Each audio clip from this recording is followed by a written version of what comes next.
welcome to the part 2 of set off and carry forward of losses जो part 1 हम पहले ही डाल चुके हैं यूट्यूब पे और ये पार्ट 2 है। पार्ट 1 में हमने बेसिकली जितने भी इलस्ट्रेशंस थे और टेस्ट योर नॉलेज का जो फर्स्ट और सेकंड क्वेश्चन था वो हमने किया था। तो अब जो रिमेनिंग 8 क्वेश्चंस हैं टेस्ट योर नॉलेज के वो आज हम इस वीडियो में करेंगे। तो चलिए स्टार्ट करते हैं बिना टाइम वेस्ट किए। सबसे पहले हमें यहाँ पे क्वेश्चन 3 दिख रहा है। मिस्टर बत्रा है जिन्होंने की अपनी फॉलोइंग्स डिटेल दी है इनकम की। तो जो भी क्या होगा जब भी आपके पास ऐसा क्वेश्चन आता है तो सबसे पहले तो जो भी ऐसी डिटेल आपको दी हुई है आप एज इट इज अपने आंसर शीट में कॉपी करो।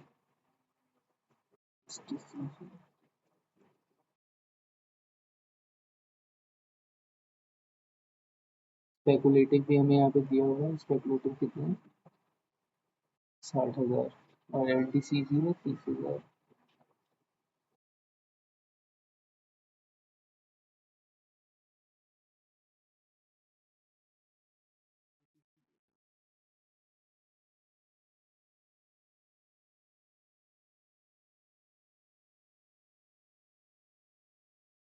बिजनेस इनकम है 50,000।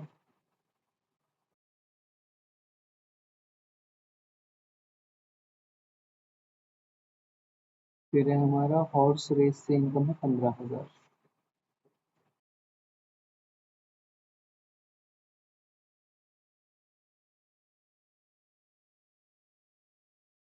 यह सैलरी अच्छा यहाँ पे देखिए क्या लिखा है इनकम फ्रॉम सैलरी कंप्यूटेड। देखिए मैंने आपको पहले की वीडियोस में भी बताया था कि अगर यहाँ पे लिखा हो इनकम फ्रॉम सैलरी फिर तो आपको जो स्टैंडर्ड डिडक्शन होता है उसका बेनिफिट मिल जाएगा। लेकिन अगर आपके क्वेश्चन में दिया हुआ है इनकम फ्रॉम सैलरी कंप्यूटेड तो कंप्यूटेड दिया हुआ है इसका मतलब है कि आपको जो स्टैंडर्ड डिडक्शन का बेनिफिट होता है वो ऑलरेडी मिल चुका है। जो आपको पता है कि न्यू रिजीम में 75,000 और ओल्ड रिजीम में 50,000 का आपको स्टैंडर्ड डिडक्शन मिलता है। तो यहाँ पे क्या है कि जिस भी रिजीम में आप भर रहे हैं आपको उसका बेनिफिट ऑलरेडी मिल चुका है। तो यहाँ पे आप सैलरी इनकम लिख लीजिए 1 लाख पूरा और यहाँ पे आपको स्टैंडर्ड डिडक्शन का बेनिफिट देने की नीड नहीं है। क्यों नहीं है? क्योंकि यहाँ पे कंप्यूटेड वर्ड लिखा है इसका मतलब कि ऑलरेडी बेनिफिट मिल चुका है। इसके बाद लॉस फ्रॉम हाउस प्रॉपर्टी।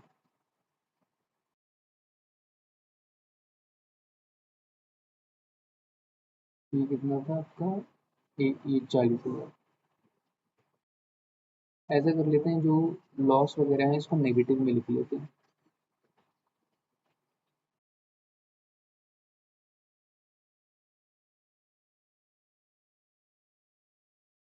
और कोई लॉस था क्या? लॉन्ग टर्म कैपिटल लॉस और स्पेकुलेटिव का लॉस और तो कोई लॉस नहीं था नहीं।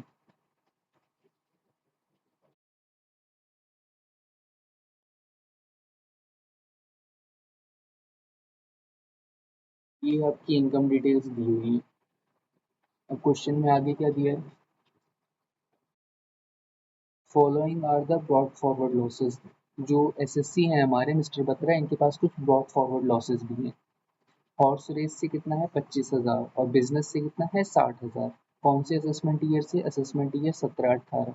और हम कौन से असेसमेंट ईयर कर रहे हैं 25-26। तो कितने साल हो गए 18 और 8 26। अच्छा मिल जाएगा।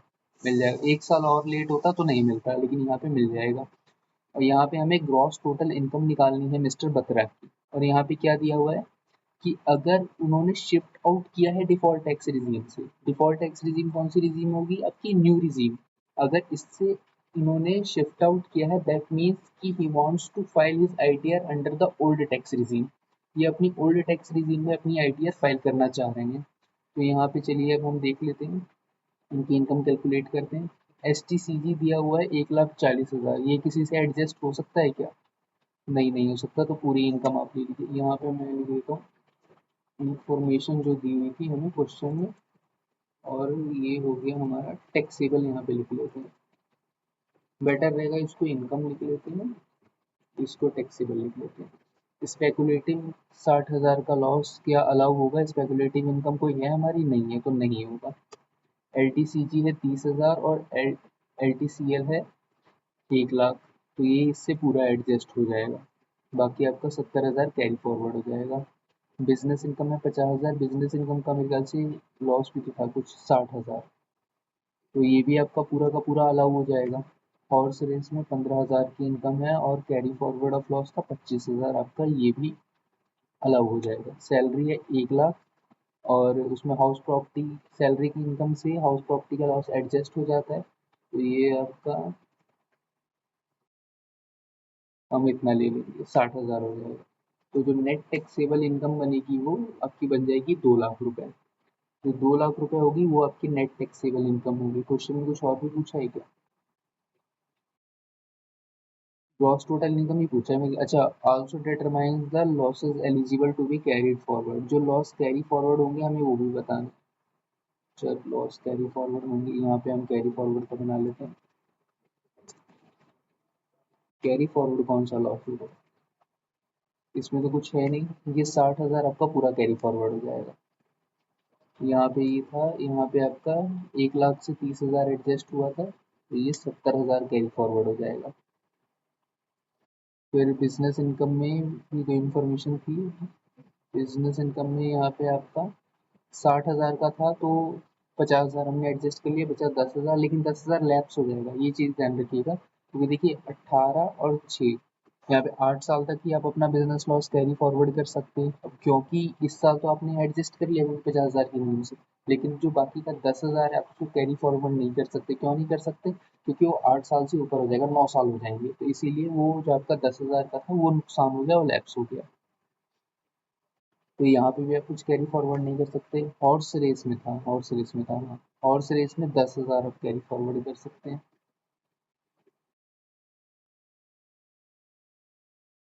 10,000 आप कैरी फॉरवर्ड कर सकते हैं, और कुछ भी नहीं है कैरी फॉरवर्ड करने के लायक। तो टोटल आपका कैरी फॉरवर्ड कितना हो जाएगा? 1,40,000। तो आपकी टैक्सेबल इनकम हो जाएगी 2 लाख रुपए, और जो कैरी फॉरवर्ड ऑफ लॉसेज जो होगा आपका हो जाएगा 1,40,000 रुपये। एक बार आंसर भी इसका चेक कर लेते हैं, क्वेश्चन 3 है।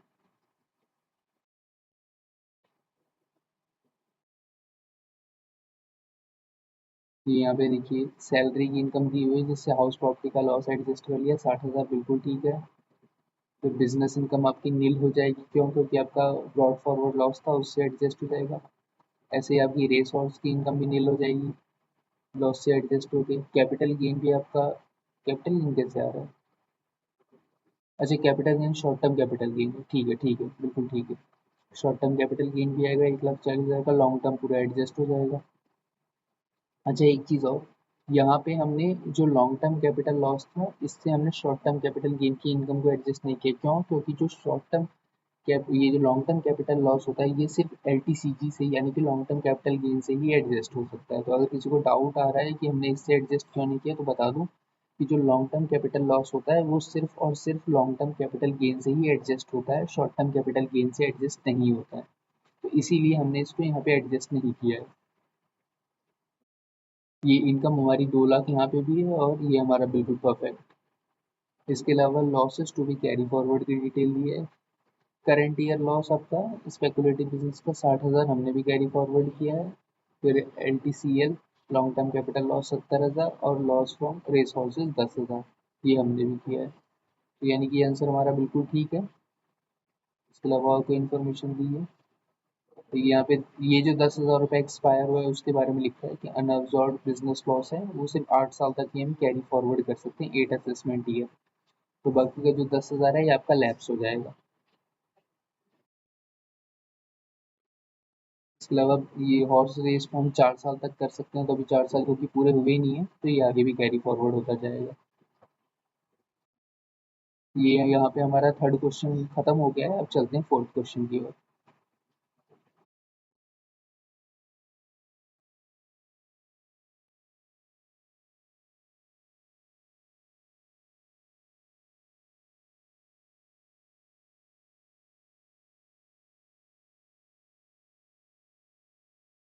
क्वेश्चन 4 की मिस्टर ए है जिन्होंने की अपनी इनकम की डिटेल्स हमें दी हैं, जिसमें सबसे पहले है income from प्लाइंग of vehicles. प्लाइंग of vehicles क्या होता है? जो गाड़ी रेंट वगैरह पे देते हैं, जो हम ट्रक वगैरह चलती है ना, तो उसके लिए है बेसिकली, उसको रेफर किया गया है यहाँ पे।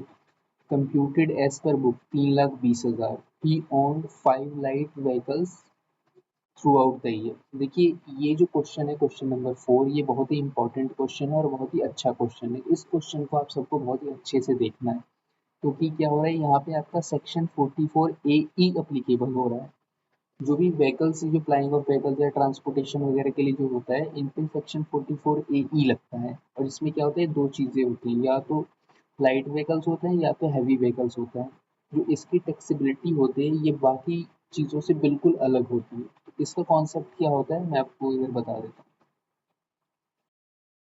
जो सेक्शन 44 ए है, ये वैसे तो क्वेश्चन हम करा रहे हैं इस वीडियो में, लेकिन मैं थोड़ा सा कॉन्सेप्ट भी आपको समझा देता हूँ तो बेटर रहेगा, क्योंकि ये ज़्यादातर बच्चों को 44 ए का कॉन्सेप्ट नहीं पता होता। क्योंकि जो सेक्शन 44 ए होता है जो ट्रांसपोर्टेशन से रिलेटेड होता है, ट्रांसपोर्टेशन वगैरह, फ्लाइंग ऑफ व्हीकल्स, तो इसमें क्या होता है कि दो चीज़ें होती हैं, कि दो तरह के व्हीकल्स होते हैं। एक होता है आपका लाइट व्हीकल, यानी कि हल्की गाड़ियाँ जो होती है, और एक होता है हैवी व्हीकल। लाइट व्हीकल्स के केस में क्या होता है कि इसमें क्या होता है कि जो डिपार्टमेंट है वो कहता है कि हमने आपकी इनकम पहले से ही मान रखी है कि इतनी तो आपकी है, चाहे आप कमाएं कितना भी, आपको इतना तो दिखाना ही दिखाना है मिनिमम। और उसमें क्या होता है कि ये मिनिमम गलत बोल दिया मैंने, आपकी चाहे अब ज़्यादा कमाए कम कमाए आपको उतना ही माना जाता है। इसमें क्या होता है कि 7500 रुपीज़ पर मंथ माना जाता है लाइट व्हीकल्स के केस में, और 1000 रुपीज़ आपका हैवी व्हीकल्स के केस में। इसमें क्या होता है, ये आप मंथली है, तो यानी कि पूरे ईयर का कितना हो जाएगा आपका, 90,000 लाइट व्हीकल्स के केस में हो जाएगा, और हेवी व्हीकल्स के केस में क्या हो जाएगा, 12,000। तो डिपार्टमेंट कहता है जैसे कि सेक्शन 44 AD होता है या फिर 44 ADA होता है, उनमें क्या होता है कि जैसे ADA में होता है आपका 6% 8% का आपके पास ऑप्शन रहता है। तो उसी तरीके से यहाँ पे आपके पास ऑप्शन होता है, जो जो ऑनर्स होते हैं, ट्रक ऑनर्स वगैरह होते हैं, उनके पास, ये ट्रांसपोर्टेशन वाले, तो उनके पास ये ऑप्शन होता है कि आप अपनी इनकम इतनी डिक्लेयर कर दीजिए। ये हो गया वन व्हीकल का। मान लीजिए जैसे कि इस क्वेश्चन में 5 गाड़ियाँ थी, कितनी, 5 लाइट व्हीकल्स थे, तो यहाँ पे क्या करेंगे, यहाँ पे लाइट व्हीकल्स दिए तो 5 इनके ट्रक हो गए। तो ये क्या कर सकते हैं कि इनके पास सिंपली एक ऑप्शन है कि ये अपने पूरे साल की इनकम 4.5 लाख रुपए दिखा सकते हैं। चाहे आप कमाएँ कितना भी, आपको दिखाना 4.5 लाख रुपए है। अगर इससे ज़्यादा भी इनकम आप दिखाते हैं तो भी कोई इशू नहीं है। लेकिन अगर आप इससे कम दिखाते हैं, आपके पास 5 गाड़ियाँ हैं और आप दिखा रहे हैं कि नहीं मेरी पूरे साल में इनकम 4.5 लाख से कम हुई, उस केस में क्या होता है कि उस केस में आपके ऊपर टैक्स ऑडिट एप्लीकेबल हो जाता है। जैसे कि 44 AD में होता है कि अगर आप 6% या 8% से अपनी इनकम कम दिखा रहे हैं तो आप पे टैक्स ऑडिट एप्लीकेबल हो जाता है। वैसे ही 44 AE के केस में क्या होता है कि अगर आप यहाँ पे 4.5 लाख से जितने भी गाड़ियाँ हैं उससे मल्टीप्लाई कर देना है बेसिकली आपको, ये आपका 7500 रुपीज़ मंथली। अगर यहाँ पे 12 महीने के लिए, क्योंकि यहाँ पे लिखा था थ्रू आउट द ईयर, यहाँ पे लिखा था ना थ्रू आउट द ईयर, यहाँ पे आपको देखना है कितने मंथ के लिए। अगर ये 9 महीने के लिए होता तो हम यहाँ पे सिंपली 9 महीना लिख लेते। अगर 8 महीने और 5 दिन के लिए होता तो भी हम इसको 9 महीने लेते हैं। अगर एक दिन भी हो गया तो पूरे महीने के लिए आपको बेसिकली इसे लेना है। यहाँ पे पूरे साल था तो हम इसको 12 महीने के लिए ले लेते हैं। यहाँ पे क्या है कि अगर 4.5 लाख रुपए इनकम एसएससी ने दिखा रखी है फिर तो कोई बात नहीं, आपको सिंपली 4.5 लाख रुपए लेना है, उसको इनकम मान लेना है। लेकिन अगर 4.5 लाख रुपए से कम दिखा है तो भी कोई इशू नहीं है, लेकिन उस केस में क्या होगा कि आप पे टैक्स ऑडिट अप्लीकेबल हो जाएगा। अब इस क्वेश्चन में क्या है कि यहाँ पे इन्होंने बुक प्रॉफिट दिखा रखा है 3,20,000 रुपए, यानी कि इन पे टैक्स ऑडिट अप्लीकेबल हो जाएगा। लेकिन फिलहाल इस क्वेश्चन में मेरे को लगता नहीं कि उससे कुछ काम होगा, क्योंकि यहाँ पे हमसे पूछा गया, पहले एक बार देख लेते हैं। Compute taxable income and its tax liability, along with reasons for your computation, assuming that he exercises the option of shifting out, यानी कि ओल्ड टैक्स regime में ये अपनी ITR भरेंगे। तो हमें बेसिकली इनकी टोटल इनकम और टैक्स लाइबिलिटी निकालनी है।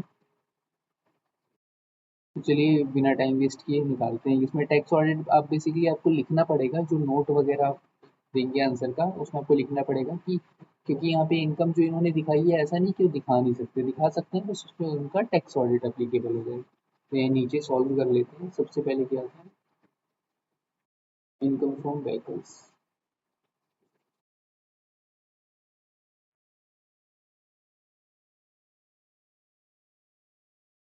ये हो गया इनका 3,20,000 रुपये। फिर इसके बाद क्या है, income from retail trade of garment computed as per book, sale turnover थी इतनी, 7.5 लाख रुपये दिखाया है इन्होंने। ये हो गया आपका बिजनेस इनकम, 7.5 लाख रुपये ये हो गया आपका। Mr. A had declared income on presumptive basis under Section 44 AD for the first time. A assumed that 10% of turnover during the previous year was received in cash and balance through account pay check, and all the payment in respect of expenditure was also made through account pay check. देखिए यहाँ पे क्या है कि इन्होंने section 44 AD opt किया है। तो क्या होता है जब आप सेक्शन 44 AD ऑप्ट करते हैं तो उस केस में क्या होता है कि अगर आपने प्योर कैश ट्रांजैक्शन की है तो 6% ऑफ इनकम आपको मिनिमम दिखाना मैंडेटरी है। और अगर अगर आपने हाँ प्योर नॉन कैश ट्रांजैक्शन की है तब आपका मिनिमम 6% दिखाना मैंडेटरी है। और अगर आपने कैश ट्रांजैक्शन की है तो उस कैश ट्रांजैक्शन पे 8% ऑफ इनकम दिखाना मैंडेटरी है। यहाँ पे क्या है कि इन्होंने 10% जो है इनकी इनकम वो कैश या फिर कैश से थी और बाकी सब अकाउंट पे ही चेक से था। तो इस केस में क्या होगा कि आपको ये हमें देखना पड़ेगा कि जो टोटल टर्नओवर है उसका इन्होंने 44 AD का रूल फॉलो किया है या नहीं किया, वो एक बार देख लेते हैं। कितनी इनकम है? 1,35,70,000। तो इसका 10% था जो इन्होंने कैश में किया था, यानी इतना। तो रिमेनिंग 90% कितना होगा? इस पे हम ले लेंगे 8% जो कैश में था और बाकी पे हम ले लेंगे 6%। तो इन्हें कायदे से 8,41,000 रुपये अपनी इनकम दिखानी चाहिए थी, लेकिन इन्होंने दिखाई कितनी है? 7.5 लाख रुपए। इन्होंने 7.5 लाख रुपए इनकम दिखाई है, यानी कि इन पे 44 AE में तो टैक्स ऑडिट अप्लीकेबल होता है, 44 AD में भी हो गया, यानी कि टैक्स ऑडिट तो इन पे अप्लीकेबल होना ही होना है, चाहे अगर ये यहाँ पे 4.5 लाख रुपए इनकम दिखा देते तो भी। तो इसमें बस आपको नोट में डाल के आ जाना है सिंपली कि इन पे टैक्स ऑडिट अप्लीकेबल हो जाएगा। आपकी टोटल कंप्यूटेशन ऑफ इनकम में इससे कोई फर्क पड़ेगा नहीं। ऐसा नहीं है कि इन्होंने कम दिखाया तो आप पूरी इनकम मान लेंगे। इनकम तो जो इन्होंने मानी है आपको वही लेनी है, बस हाँ इन पे टैक्स ऑडिट अप्लीकेबल हो जाएगा। एक अकाउंटेंट जो कि इनकम टैक्स में अकाउंटेंट की डेफिनेशन हमको पता ही है, चार्टर्ड अकाउंटेंट को हम अकाउंटेंट कहते हैं, वहाँ एक चार्टर्ड अकाउंटेंट से इनको अपना टैक्स ऑडिट कराना पड़ेगा, बस ये होगा। इसके अलावा थर्ड इन्फॉर्मेशन दी हुई कि इनका ब्रॉड फॉरवर्ड लॉसेज भी है 1 लाख का। ब्रॉड फॉरवर्ड लॉसेज भी है इनका 1 लाख का, तो उसका एक बेनिफिट हम इनको दे देते हैं। तो जो इनकी टोटल इनकम हो गई वो कितनी हो जाएगी? टोटल इनकम इनकी हो जाएगी 9,70,000 रुपये। तो इनकम इनकी आ गई 70,000 रुपये। और क्या टैक्स निकालने के लिए बोला है क्या? टैक्स लाइबिलिटी भी इनके निकालने के लिए बोला है, और इसमें ओल्ड टैक्स रिजीम के अकॉर्डिंग बोला है। तो देखिए 5 लाख तक तो आपका अच्छा एग्जाम तो होगा नहीं इनका, क्योंकि 7 लाख तो 5 लाख से कम 87 का बेनिफिट मिलेगा नहीं। 5 लाख तक आपको कितना होता है? 12,500। और फिर उसके बाद 970 माइनस ये, इस पे आपका 20% लग जाएगा। 1,06,500 प्लस आपका एजुकेशन सेस 4% का एजुकेशन सेस। तो जो टोटल टैक्स आएगा इनका वो आएगा ये 1,10,000 टोटल टैक्स। इसको यहाँ पे एजुकेशन सेस लिख देते हैं, 1,10,760। इनकम हो गई आपकी 9,70,000 रुपये और टैक्स हो गया आपका 1,10,760। और कुछ है इस क्वेश्चन में? नहीं और कुछ नहीं है। इसका आंसर भी एक बार चेक कर लेते हैं। फोर्थ क्वेश्चन में, हाँ फोर्थ क्वेश्चन, ये टोटल इनकम इनकी आ रही है 9,70,000 रुपये और टैक्स आ रहा है 1,10,760। 1,10,760। बेसिकली इसमें आपको एक चीज़ और करनी है कि देखिए क्वेश्चन देखने में इजी लग रहा है, लेकिन आप सीधा आंसर निकाल के आ जाएंगे तो आपको मार्क्स पूरे नहीं मिलेंगे, आपको नोट्स भी डालने पड़ेंगे। जैसे यहाँ पे आप देख रहे हैं, इतना लंबा चौड़ा लिखने की कोई ज़रूरत नहीं है, बस जैसे मैंने यहाँ पे टैक्स निकालना है आपको नोट में दिखा देना है कि आपकी इनकम इतनी बनती है 8,41, जितना कैश में है उस पर 8%, और जितना आपका नॉन कैश में है उस पर 6%। बात खत्म। यहाँ पे निकाला है क्या 8,41? अच्छा ये पहले ही तो निकाल लेते हैं। 8,41,340 इन्होंने इनकम निकाल रखी, बात खत्म। और यहाँ पे इन्होंने व्हीकल्स का भी दे रखा है, यहाँ पे अगर करते तो 4.5 लाख आता अगर रूल के हिसाब से चलते तो, लेकिन उन्होंने नहीं लिया तो यहाँ पे भी इनका टैक्स ऑडिट हो जाएगा 44 AB में। देखिए टैक्स ऑडिट तो 44 AB में ही होगा, लेकिन जो इनकी इनकम है वो इन्होंने 44 AE के अकॉर्डिंग नहीं दिखाई है, ये यहाँ पे लिखा है 44A में इनके पास ऑप्शन था कि भाई आप इतनी इनकम दिखाएं, चाहे इनकम आप कितनी भी हो, आपके पास एक ऑप्शन दीजिए भाई इतनी गाड़ियां हैं, लाइट व्हीकल्स हैं, तो उसके अकॉर्डिंग आप दिखाएं, लेकिन उन्होंने उस चीज़ को ऑप्ट नहीं किया। ये हो गया हमारा क्वेश्चन नंबर 4 भी हो गया है। और नीचे ये कह दिया, नीचे कुछ और भी निकाला है क्या? अच्छा, ये अगर प्रिजम्पटिव बेसिस के अकॉर्डिंग अगर हम इसे कैलकुलेट करते तो क्या होता? क्वेश्चन में तो बोला नहीं था ये, क्वेश्चन में बोला था क्या, छोड़ दिया क्या कुछ? यहाँ पे बोला है क्या? नहीं, यहाँ कुछ नहीं बोला है। अगर कुछ नहीं बोला है तो आपको करना भी नहीं है, ज़्यादा हीरो बनने की ज़रूरत नहीं है एग्ज़ाम में। ये भले ही स्टडी मैट में 2 आंसर दिए हो, आपको जो मैंने ये वाला आंसर कराया है, जो पहले दिया था बुक में भी, वही करना है।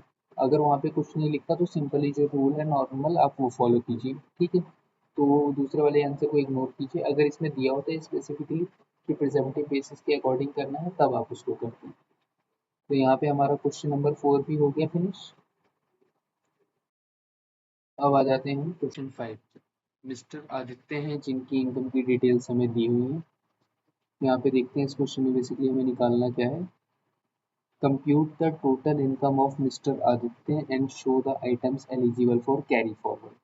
बेसिकली हमें इनकी टोटल इनकम निकालनी है और कितना ऐसा लॉस है जो कि कैरी फॉरवर्ड होगा आगे के सालों में, वो निकालना है। और यहाँ पे हमें दिया हुआ है कि इन्होंने ओल्ड टैक्स रिजीम में अपनी जो ITR वगैरह होती है, ओल्ड टैक्स रिजीम ऑप्ट की है, तो जो ITR जाएगी इनकी ओल्ड टैक्स रिजीम में जाएगी। हमें कैलकुलेट भी ओल्ड टैक्स रिजीम में करना है। क्यों? क्योंकि यहाँ पे लिखा है shifting out of the default tax regime. चलिए स्टार्ट करते हैं ये क्वेश्चन भी। सबसे पहले तो हम अपना ये बना लेते हैं कि क्या क्या इनकम है इनकी। स्पेकुलेटिव बिजनेस से इनकम है, स्पेकुलेटिव ए, और इसको बी कर देते हैं। यहाँ पे लिख लेते पर्टिकुलर्स। ये इनकम डिटेल जो आपको दी हुई है, इसमें टैक्सेबल कितना होगा और आपका कैरी फॉरवर्ड कितना होगा।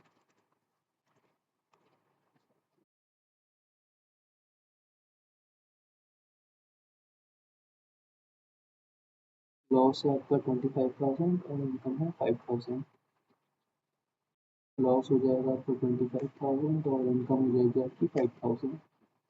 फिर यहाँ पे 3580 लॉस हो जाएगा 20,000। और क्या आपका सैलरी कंप्यूटेड यानी कि स्टैंडर्ड डिडक्शन का बेनिफिट ऑलरेडी मिल चुका है।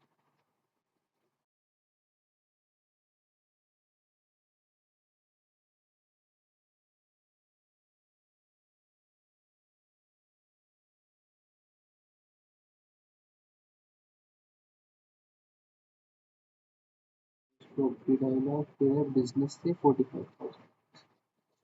बिजनेस बिजनेस इनकम है इनकी 45,000 की। जो भी ऐसे क्वेश्चन होंगे ना, उसमें वो क्या करना है कि 3 कॉलम बनाने हैं, इनकम का, एक टैक्सेबल का और कैरी फॉरवर्ड का। इससे क्या होगा ना कि आपके लिए थोड़ा एग्जाम में थोड़ा इजी हो जाएगा, वरना आप अलग अलग सॉल्व करते जाएंगे, ऊपर नीचे करेंगे तो आपके लिए काफ़ी दिक्कत हो जाएगी। तो बेटर है इस तरीके से आप प्रेजेंट करें अपने एग्जाम में, क्योंकि देखिए प्रेजेंटेशन बहुत ज़रूरी होती है। आपने आंसर सही भी लिखा है, अगर प्रेजेंटेशन ठीक नहीं है आपकी तो आपको बहुत दिक्कत होगी।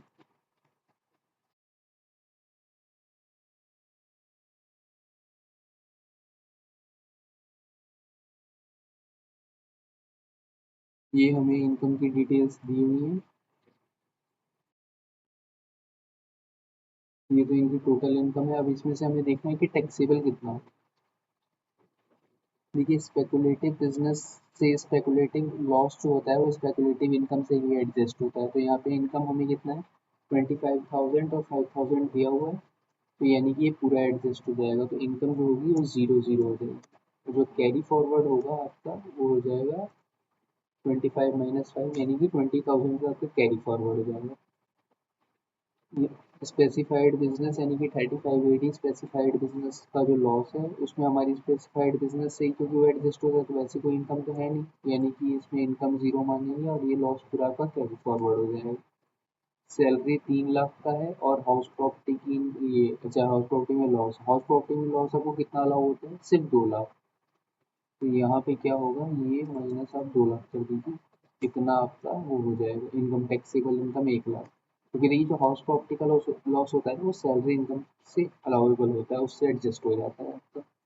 यहाँ पे 2 लाख हमने एडजस्ट कर दिए तो बाकी का 50,000 हमारा नेक्स्ट ईयर के लिए कैरी फॉरवर्ड हो जाएगा। बिजनेस इनकम पूरा टैक्सेबल हो जाएगा। एल टी सी जी आपका हो जाएगा 2 लाख लेस 75 और लेस 1 करोड़, तो इतना आपका टैक्सेबल हो जाएगा। ये हो गई आपकी टोटल इनकम 1,68,000 प्लस आपका कैरी फॉरवर्ड ऑफ लॉस और कुछ बचा है। देख लेते हैं क्वेश्चन में और भी कुछ इन्फॉर्मेशन दी थी क्या। अच्छा नीचे भी दी हुई है। Following are the brought forward losses, losses from owning and maintaining race horse, race horse तो कहीं दिया ही नहीं था यार क्वेश्चन में। रेस हॉर्स कहीं दिख रहा है क्या किसी को। रेस हॉर्स, रेस हॉर्स तो है नहीं, यानी कि ये पूरा का पूरा कैरी फॉरवर्ड हो जाएगा नेक्स्ट ईयर के लिए। रेस हॉर्स आपका है नहीं, यहाँ पे एक और वर्ड ऐड कर लेता हूँ। हॉर्स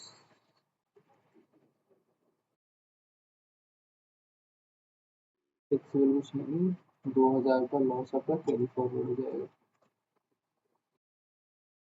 इसको नेगेटिव कर दूँ, 92,000 का लॉस आपका कैरी फॉरवर्ड हो जाएगा। और brought forward loss from business 5,000, brought forward loss था बिजनेस को, यहाँ से इसको 5,000 का माइनस कर देते हैं, यानी कि 1,63,000 ये होगा आपका टोटल इनकम 163। और ब्रॉड फॉरवर्ड लॉस हो जाएगा 92,000 का, ये हो गया आपका सही से। और कुछ इन्फॉर्मेशन है क्या इसमें। नहीं नहीं है, बस इतना ही। एक बार इसका आंसर चेक कर लेते हैं क्वेश्चन 5 का। ये रहा क्वेश्चन 5। सैलरी की इनकम है ये 1 लाख रुपए, हमने भी 1 लाख ही ली थी। 1 लाख ही ली थी, बिल्कुल सही है। क्योंकि जो हाउस प्रॉपर्टी का लॉस होता है वो आपका सैलरी इनकम से एडजस्टेबल होता है, लेकिन कितना होता है सिर्फ 2 लाख। ये चीज़ लिमिट याद रखना है आपको। अगर लिमिट बाई चांस आपने 2.5 लाख पूरा एडजस्ट कर दिया तो वो गलत हो जाएगा। एक भी गलती हुई ना तो इसमें क्या होता है कि आपका पूरा क्वेश्चन गलत हो जाता है। और ये मत सोचिए कि मैंने इधर थोड़ा सा सही किया है बाकी गलत कर दिया तो उसके नंबर मिल जाएंगे आपकी, क्योंकि पूरी कैलकुलेशन गलत हो जाएगी। फिर आपका टैक्स जो निकलेगा वो गलत निकलेगा, जो कैरी फॉरवर्ड ऑफ लॉस है वो गलत निकलेगा, तो एक तरह से पूरा ही गलत हो जाएगा। तो इस चीज़ को बड़े ध्यान से रखिएगा, इस चीज़ का ध्यान रखना है सबको। बिजनेस से आपका 40,000 की इनकम, ये भी ठीक है। स्पेकुलेटिव में कोई इनकम नहीं बनेगी क्योंकि एडजस्ट हो जाएगा पूरा, 35 AD पूरा फॉरवर्ड हो जाएगा आपका। कैपिटल गेन भी इतना है 23,000, ठीक है। 163 और 163 बिल्कुल ठीक है। लॉस 92,000 आ रहा है यहाँ पे कितना, 50 20 20 90, अच्छा 92,000 ठीक है। ये भी ठीक है, बिल्कुल ठीक है। तो हमारा क्वेश्चन 5 भी फिनिश होता है यहाँ पे। अब चलते हैं अगले क्वेश्चन की ओर।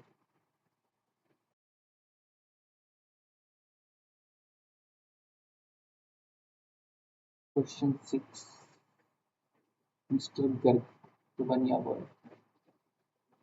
मिस्टर गर्ग हैं रेसिडेंट इंडिविजुअल जिन्होंने कि अपनी फॉलोइंग डिटेल्स दी हैं अपनी इनकम की यहाँ पे।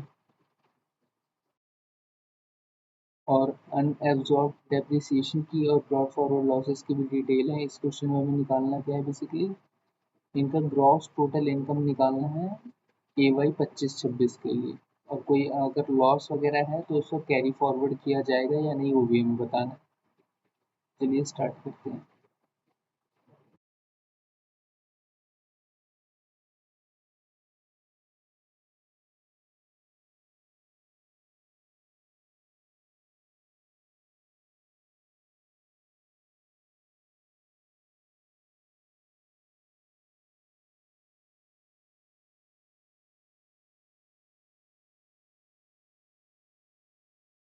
यहाँ पे हमें इनकम की डिटेल्स क्या दी है, सैलरी कंप्यूटेड, यानी कि इसमें भी आपको बेनिफिट मिल चुका है पहले ही। सैलरी क्या है, 15,000, ठीक है बिल्कुल ठीक है ये। इसके बाद है बिजनेस 66,000।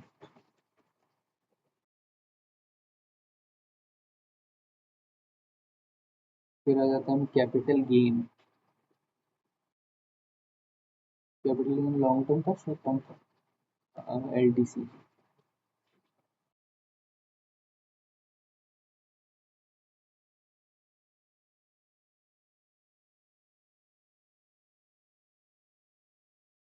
उसके बाद आपका हॉर्स रेस से 15,000 का लॉस।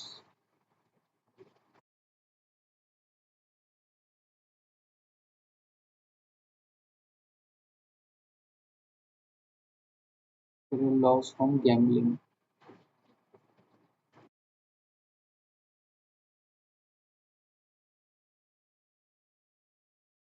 यही डिटेल इनकम की, हाँ बस इतना ही। अब इसमें से टैक्सेबल क्या होगा? देखिए जो सैलरी की इनकम है ये तो आपका पूरा टैक्सेबल हो जाएगा। एक्चुअली सभी टैक्सेबल होंगे। हॉर्स रेस का बेनिफिट आपको मिलेगा नहीं क्योंकि हॉर्स रेस का हॉर्स रेस से ही अलाउ होता है और गैम्बलिंग का तो अलाउ ही नहीं होता है। कैरी फॉरवर्ड हो जाएगा हॉर्स रेस, हाँ ये चीज़ होगी 15,000। गैम्बलिंग कैरी फॉरवर्ड नहीं होगा। नीचे डिटेल है, एंड ऑब्जर्व डेप्रिसिएशन 11,000। 11,000 यहाँ से आपको 11,000 माइनस हो जाएगा। ये आ गया। फिर है लॉस फ्रॉम स्पेकुलेटिव बिजनेस। इसका लॉस का कोई बेनिफिट मिलेगा नहीं आपको, कैरी फॉरवर्ड है तो।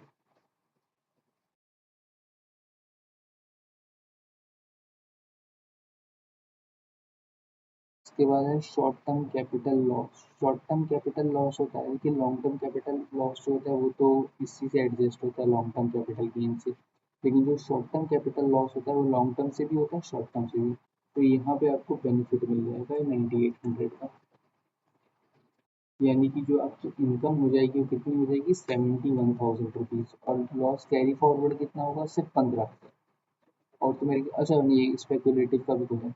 स्पेकुलेटिव बिजनेस भी कैरी फॉरवर्ड हो जाएगा आपका। यहाँ पे स्पेकुलेटिव लिख देते हैं। इफ ये भी आपका कितना था ये, स्पेकुलेटिव 22,000, ये भी आपका कैरी फॉरवर्ड हो जाएगा।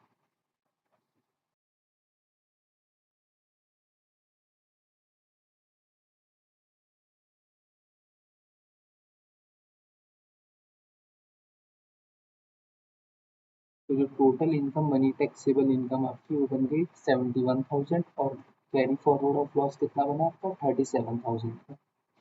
और कुछ दे रखा है ये क्वेश्चन में? नहीं, नहीं दे रखा है। इसका आंसर चेक कर लेते हैं, काफ़ी छोटा सा क्वेश्चन था ये तो।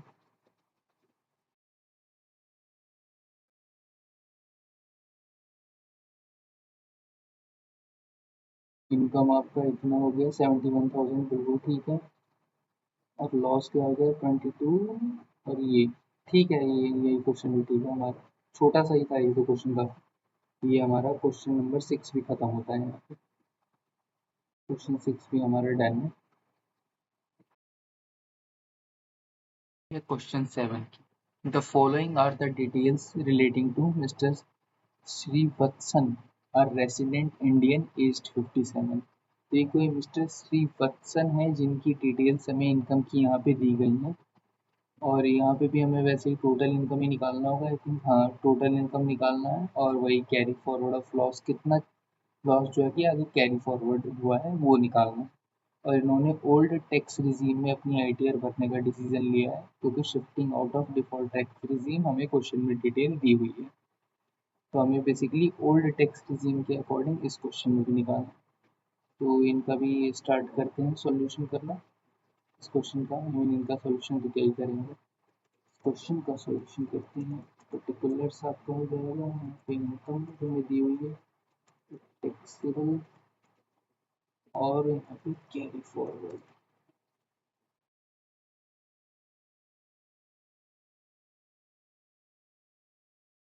तो पहले सैलरी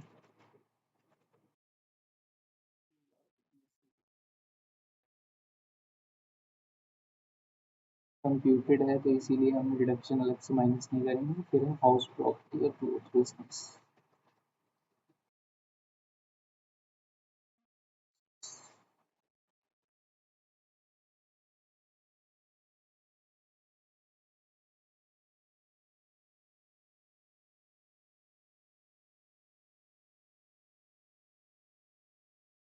लॉसेज। फिर है स्पेकुलेशन बिजनेस से हमारी इनकम है 30,000।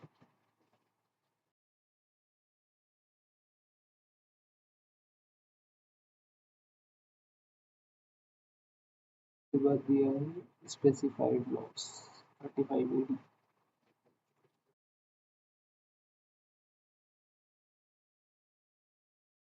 2000 20,000 LTCG हमारा 2.5 lakh long term capital gain. फिर इसके बाद है कार्ड गेम से इनकम है 32,000।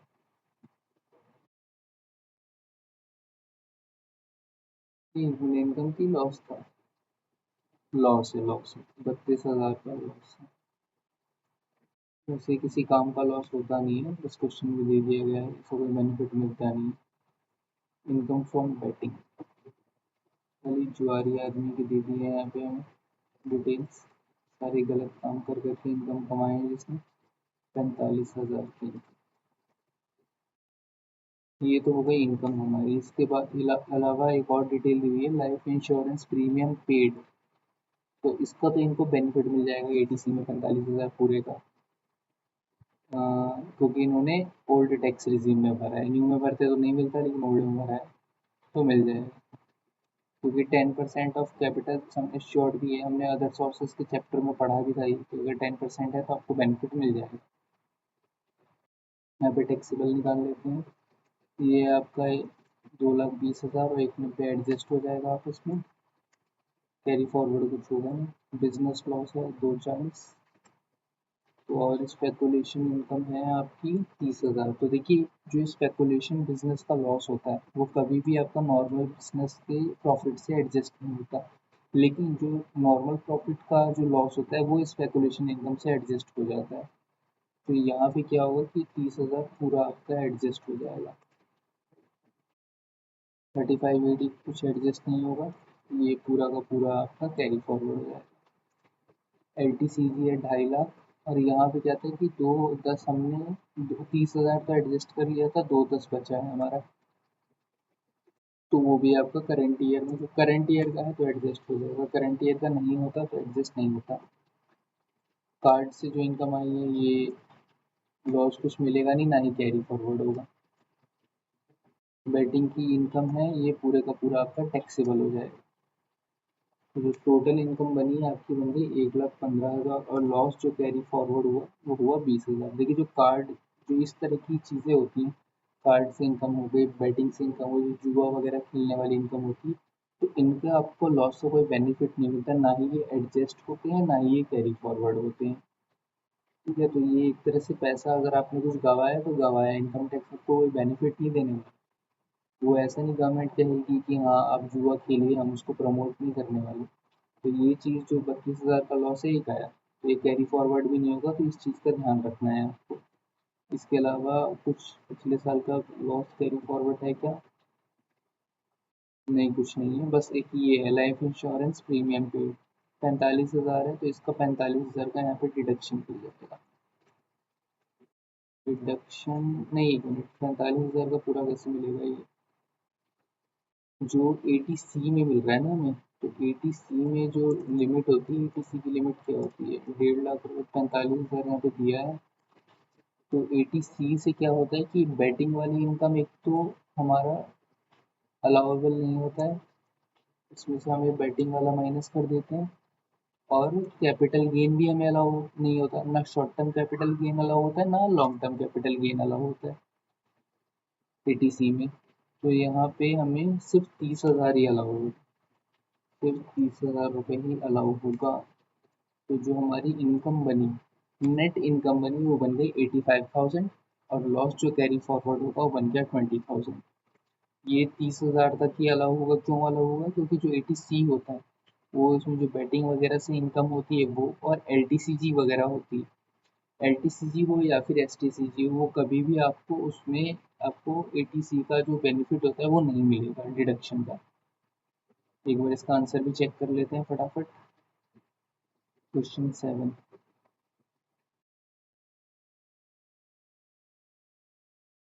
सैलरी में 30,000 ठीक है।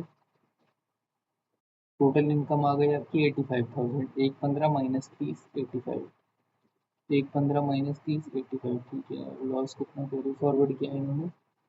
20,000। 3580 का किया, 3580 का 20,000, ठीक है। ये क्वेश्चन भी ठीक है, इसमें ज़्यादा कुछ था नहीं। बस आपको ये ध्यान रखना था कि जो कार्ड वगैरह से जो इनकम आती है वो उसका बेनिफिट आपको नहीं मिलेगा, इस चीज़ का ध्यान रखना है। और जो इस क्या होता है बैटिंग वगैरह से जो भी इनकम होती है इस टाइप की, जो कि जुआ हुआ वगैरह खेलने से होता है, इसमें ग्रॉस बेसिस पे आपका टैक्स लगता है, इसमें आपको कोई बेनिफिट नहीं मिलता। प्लस जो एटीसी का डिडक्शन होता है उसमें आपको जो है इस तरह की चीज़ें तो खैर सोचने वाली बात भी नहीं है, आपको सोचना भी नहीं चाहिए। As a C S student आपको पता ही होना चाहिए, ये नॉर्मल कॉमन सेंस है कि गवर्नमेंट इन चीज़ों का बेनिफिट तो नहीं ही देगी, तो इसका डिडक्शन तो नहीं मिलेगा। लेकिन बस ध्यान रखने वाली चीज़ ये है कि L T C G S T C G होता है, उसका बेनिफिट भी आपको ए टी सी में नहीं मिलेगा। तो ये हमारा क्वेश्चन नंबर 7 भी यहाँ पे कंप्लीट होता है। अब बारी है क्वेश्चन 8 की। क्वेश्चन में हमें दिया है कि मिस्टर रजत हैं जिनकी की फॉलोइंग डिटेल्स हमें दी गई हैं इनकम की, और इन्होंने डिसाइड किया है न्यू टैक्स रिजीम में अपनी आईटीआर भरने का, यानी कि जो हमें टैक्स कैलकुलेट करना है, जो इनकम कैलकुलेट करनी है, वो हमें न्यू टैक्स रिजीम के अकॉर्डिंग करनी है। इस क्वेश्चन में यहाँ पे हमें टोटल इनकम निकालना है और कैरी फॉरवर्ड ऑफ लॉसेस निकालने हैं। तो चलिए स्टार्ट करते हैं। सबसे पहले हाउस प्रॉपर्टी दिया हुआ है हमें, इसमें दो हाउस प्रॉपर्टी, तो इसको वन हाउस प्रॉपर्टी वन और हाउस प्रॉपर्टी टू कर लेते हैं। इसको हम लिख लेते हैं पर्टिकुलर्स। ये जाएगा आपकी इनकम, ये हो गया इनकम, ये जाएगा आपका टैक्सेबल, ये कैरी फॉरवर्ड।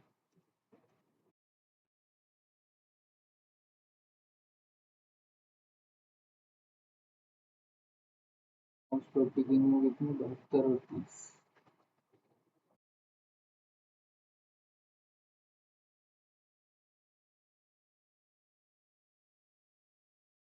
ये तो हमारी हाउस प्रॉपर्टी की इनकम हो गई। इसके बाद हमें दिया है कि इनके तीन प्रोपराइटरी बिजनेस भी हैं जिसकी इनकम डिटेल यहाँ पे दी हुई है।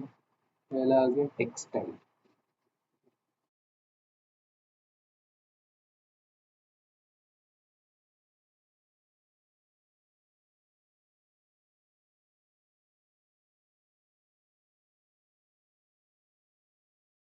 लॉसेज हैं बेसिकली 40,000 के और 95,000।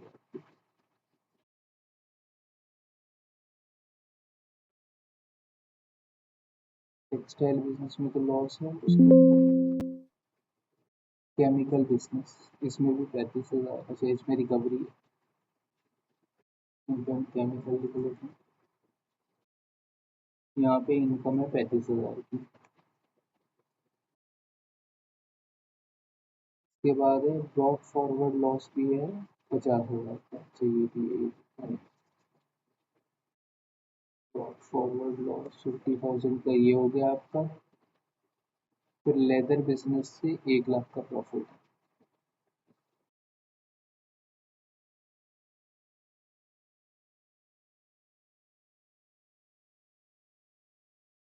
उसके बाद है profit from a firm in which he is a partner. ये फर्म इनकम हो गई इनकी।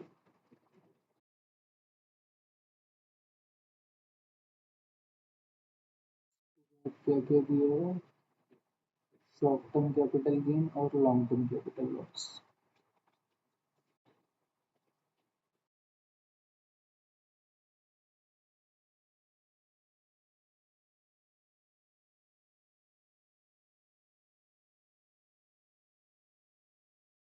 ये हो गई हमारी इनकम डिटेल टोटल। और भी कुछ दिया है इसमें, कंट्रीब्यूशन टू एल आई सी, ये देखिए ये तो मिलेगा नहीं ई टी सी का, क्योंकि न्यू टैक्स रिजीम में हम भर रहे हैं अपनी आई टी आर, तो यानी कि एल आई सी वाला तो हमें बेनिफिट मिलेगा नहीं, तो इसको इग्नोर करना है। ये देखिए ये लिखा है कि he डिसाइडेड टू पे tax under default tax regime, तो डिफॉल्ट टैक्स रिजीम लिया तो ऑब्वियसली डिडक्शन का बेनिफिट तो मिलेगा नहीं एटीसी का। अब चलिए इसको इनकम को कैलकुलेट कर लेते हैं यहाँ पे। ये आपको 72 - 30 कितना हो जाएगा, 42,000। और बिजनेस लॉस कितना हो जाएगा, बिजनेस जो आपका है उसको आपको एज ए टोटल देखना है, ये हमारा ज़ीरो बन जाएगा। एक 35 ये पूरा पूरा अलग हो जाएगा आपका। इनकम आपका पूरा अलग हो जाएगा, क्यों, क्योंकि बिजनेस इनकम इतना ही है। और ये आपका जो लॉस है वो ज़्यादा आ रहा है। आपका लॉस कितने का आ रहा है, 2.5 लाख का, सॉरी कितने का, 185 का, और इनकम है 1,35,000 की, तो 50,000 आपका जो ये है ये कैरी फॉरवर्ड हो जाएगा। ठीक है, ये 3 बिज़नेस हैं, उनकी इनकम और एक्सपेंस डिटेल दी है, तो ये तीनों क्योंकि इंटर हेड एडजस्टमेंट है तो ये पूरा हो जाएगा, इसी साल अलाउ हो जाएगा आपको, तो उसमें कोई इशू नहीं है। कैरी फॉरवर्ड जो आपका लॉस है ये 50,000 आगे कैरी फॉरवर्ड हो जाएगा बचा हुआ।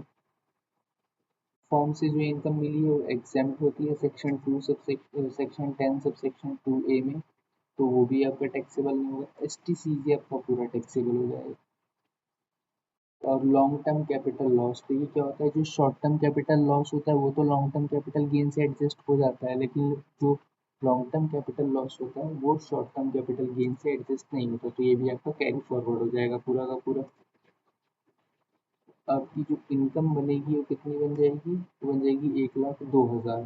कैरी फॉरवर्ड कितना होगा, 85,000। देखिए इसमें बस आपको ये बिजनेस वाला ध्यान रखना है, क्योंकि जो बिजनेस की जो टोटल इनकम आप देख रहे हैं 40 और ये 1,35,000 का लॉस टेक्सटाइल बिजनेस से हुआ, और प्रॉफिट जो केमिकल से 35 का, और ये एक 35 का, तो ये एक 35 और एक 35 आपस में एडजस्ट हो, बचा हुआ जो केमिकल से लॉस था 50,000 का वो आपको कैरी फॉरवर्ड हो जाएगा। तो इसमें बस यही ध्यान रखना है, बाकी ये फर्म से जो इनकम मिलती है वो पार्टनर के हाथ में एग्जाम्प्ट होती है, ये पहले भी आप पढ़ चुके हैं, सेक्शन 10 सब सेक्शन 2A में एग्जाम्प्ट होता है, तो ये चीज़ ध्यान रखना है। बाकी इस क्वेश्चन में ऐसा कुछ खास है नहीं, एक बार इसका सॉल्यूशन देख लेते हैं कि क्या दिया है इसे।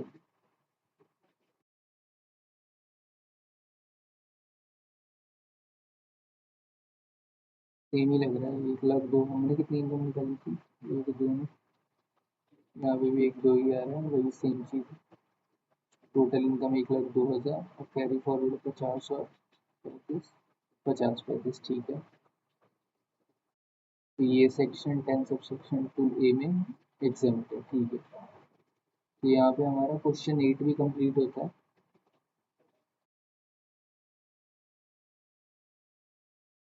बारी है क्वेश्चन 9 की।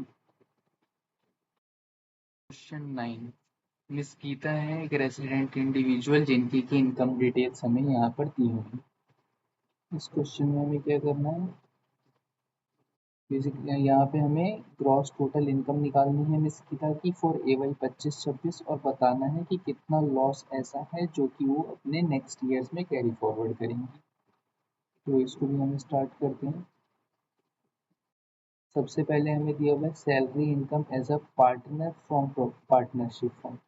देखिए जो सैलरी इनकम होती है वो तो आपकी income under the head salary में टैक्सेबल होगी, लेकिन कोई ऐसी सैलरी है जो आपको बीइंग अ पार्टनर आपको मिली है आपकी पार्टनरशिप फर्म से, तो वो कहाँ टैक्सेबल होती है, वो आपकी टैक्सेबल होती है PGBP हेड में। क्यों?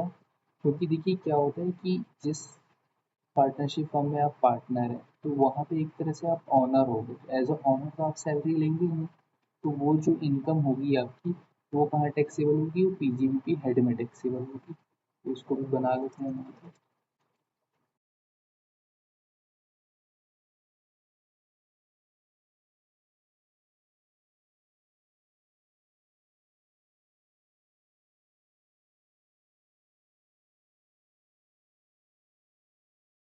सबसे पहले तो हमारी बिजनेस इनकम हो जाएगी, जो 7.5 लाख रुपए हमें मिलेंगे। ये सैलरी इनकम इसको क्यों नहीं मान रहे हैं, क्यों, क्योंकि ये हमें उस पार्टनरशिप फर्म से मिली है जिसमें कि हम पार्टनर है, अगर कहीं और से मिली होती फिर तो इसको हम सैलरी मानते, लेकिन क्योंकि उसी पार्टनरशिप फर्म से मिली है जहाँ पे हम पार्टनर हैं, तो इसको हम PGBP हेड में लेके जाएंगे। इसके बाद है loss on sale of shares, 3 lakh rupees का, shares were held for 15 months, यानी कि क्या हो गया आपका LTCL, यानी कि लॉन्ग टर्म कैपिटल लॉस हो गया 3 लाख का।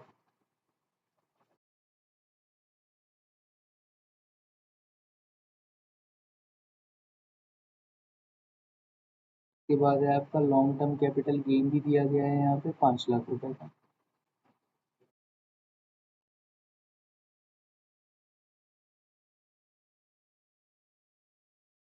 फिर है आपका 51,000 रिसीव्ड इन कैश, अब क्या है कि 50,000 से ऊपर हो गया, और किससे मिला है? नॉन रिलेटिव से मिला है और मैरिज के ओकेजन पे नहीं मिला, अदर देन मैरिज ओकेजन पे मिला है। तो क्योंकि 50,000 से ऊपर है तो ये पूरे का पूरा टैक्सेबल हो जाएगा।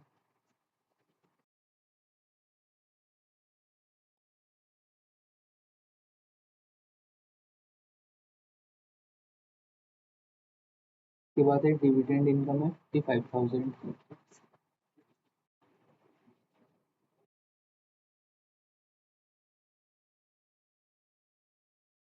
उसके बाद है brought forward business loss of 12,50,000। तो चलिए इनकम कंप्यूट करेंगे तब पता लगेगा।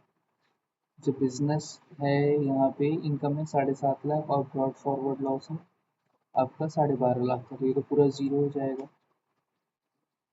लॉन्ग टर्म कैपिटल गेन है 5 लाख और लॉन्ग टर्म कैपिटल लॉस है 3 लाख। तो ये भी आपका 2 लाख टैक्सेबल होगा, ये जीरो हो जाएगा। गिफ्ट आपका पूरा टैक्सेबल होगा, डिविडेंड आपका पूरा टैक्सेबल होगा। जो इनकम हो गई आपकी हो गई 3,06,000 और जो लॉस कैरी फॉरवर्ड होगा वो कितना हो जाएगा? 12.5 लाख का था आपका। तो लॉस था वो 12.5 लाख का आपका। तो ये कितना कैरी फॉरवर्ड हो जाएगा? 12.5 माइनस में 7.5 यानी कि 5 लाख का आपका कैरी फॉरवर्ड हो जाएगा। तो टैक्सेबल इनकम हो गया 3,06,000 और कैरी फॉरवर्ड ऑफ लॉस हो गया 5 लाख। यहाँ पे और भी कुछ पूछा है क्या क्वेश्चन में टैक्स वगैरह के लिए? नहीं, नहीं पूछा। तो एक बार इसका आंसर चेक कर लेते हैं 9th का। बहुत ही सिंपल और छोटा सा क्वेश्चन था ये।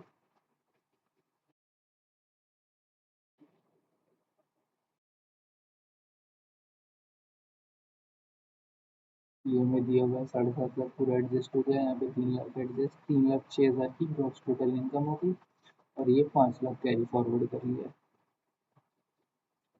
3,06,000 और 5 लाख कैरी फॉरवर्ड। ये 9th क्वेश्चन भी हो गया है हमारा यहाँ पे। 9th क्वेश्चन भी हो गया। क्वेश्चन 10 की, जो कि इस चैप्टर का आपका आखिरी क्वेश्चन है।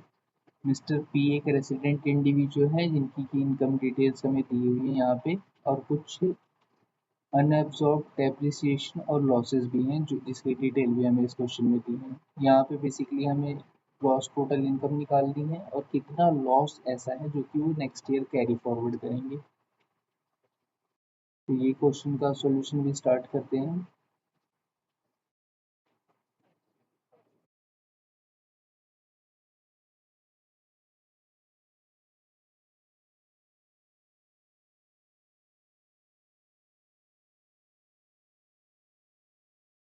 फिर सबसे पहले हमें क्या दिया है? सैलरी कंप्यूटेड, यानी कि जो स्टैंडर्ड डिडक्शन का बेनिफिट था वो ऑलरेडी मिल चुका है।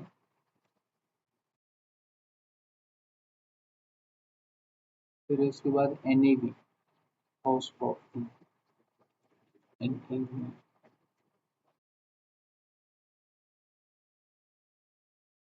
नेट एनुअल वैल्यू, फिर बिजनेस इनकम है 80,000।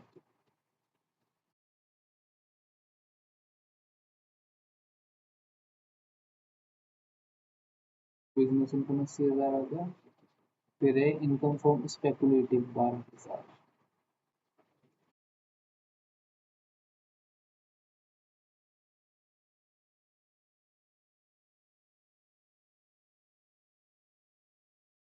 फिर है आपका लॉन्ग टर्म कैपिटल LTCG 15,800।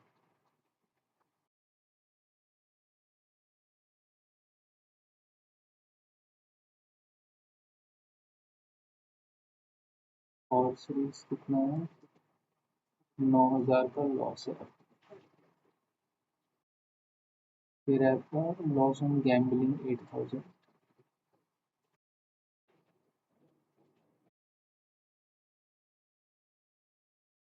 ये हो गई आपकी इनकम की डिटेल्स जो दी हुई है।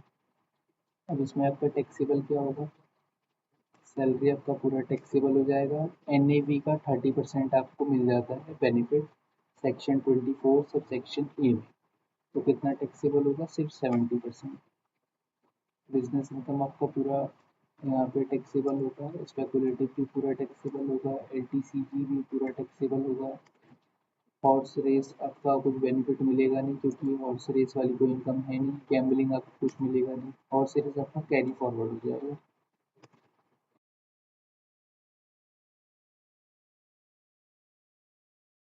के अलावा और क्या डिटेल दी थी, depreciation allowable under the income tax act 8000 for which no treatment is given above. अच्छा, जो ये इनकम है इसमें से 8000 माइनस किए हुए नहीं है, तो ये हमें माइनस करना पड़ेगा यहाँ पे।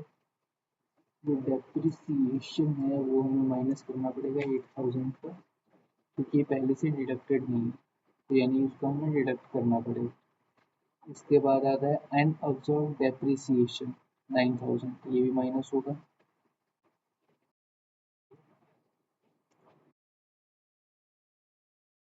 फिर है आपका लॉस फ्रॉम स्पेकुलेटिव बिजनेस 16000 का है। यहाँ पे 12 है तो मैक्सिमम 12 ही अलाउ होगा, बाकी 4000 का आपका कैरी फॉरवर्ड हो जाएगा।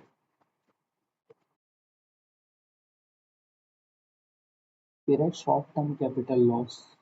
शॉर्ट टर्म कोई कैपिटल गेन की इनकम है क्या? कितना शॉर्ट टर्म है? 7800। तो यहाँ पे हमें 7800 का बेनिफिट मिल जाएगा। क्यों मिल जाएगा? क्योंकि लॉन्ग टर्म कैपिटल गेन की इनकम है और लॉस जो है वो शॉर्ट टर्म कैपिटल का है। अगर जो शॉर्ट टर्म कैपिटल लॉस होता है वो लॉन्ग टर्म कैपिटल गेन से एडजस्ट हो जाता है, इसलिए हमें यहाँ पे बेनिफिट मिल जाएगा। तो जो इनकम हुई हमारी वो हो गई 1,38,000, और जो लॉस हम कैरी फॉरवर्ड करेंगे वो हो गया हमारा 13,000। और कुछ है क्या इस क्वेश्चन में? नहीं, और कुछ नहीं है। एक बार इसका आंसर देख लेते हैं।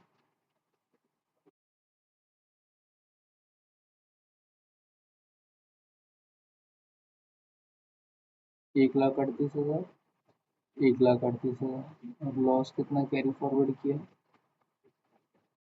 13,000। ठीक है। बाकी ये जो गैम्बलिंग वाला था ना, ये एडजस्ट होगा ना ही इसको आप कैरी फॉरवर्ड कर सकते हैं, मैंने पहले भी बताया था। तो यहाँ पे जो हमारा set of and carry forward of losses का जो चैप्टर है वो कंप्लीट होता है। पार्ट 1 मैंने पहले ही डाल दिया था, पार्ट 2 ये वीडियो आ गई है। तो जो ICAI स्टडी मटेरियल के जितने भी प्रैक्टिकल क्वेश्चंस हैं, जितने भी इलस्ट्रेशंस हैं, जितने भी टेस्ट और नॉलेज है, वो हमने कंप्लीट कर लिए हैं। तो इसमें अगर फिर भी कोई डाउट होता है तो आप मुझे कमेंट करके बता सकते हैं। वैसे तो आपको कोई डाउट होना नहीं चाहिए, क्योंकि मैंने जो सिर्फ क्वेश्चन तो कराए हैं, साथ में आपको कॉन्सेप्ट भी मैंने हर क्वेश्चन के साथ समझाया है। तो बाकी आप देख लीजिए, अगर इसमें फिर भी कोई डाउट आता है तो आप कमेंट करके मेरे को बता दीजिएगा। फिलहाल इस वीडियो में इतना ही, मिलता हूँ आपसे अगली वीडियो में, तब तक के लिए धन्यवाद।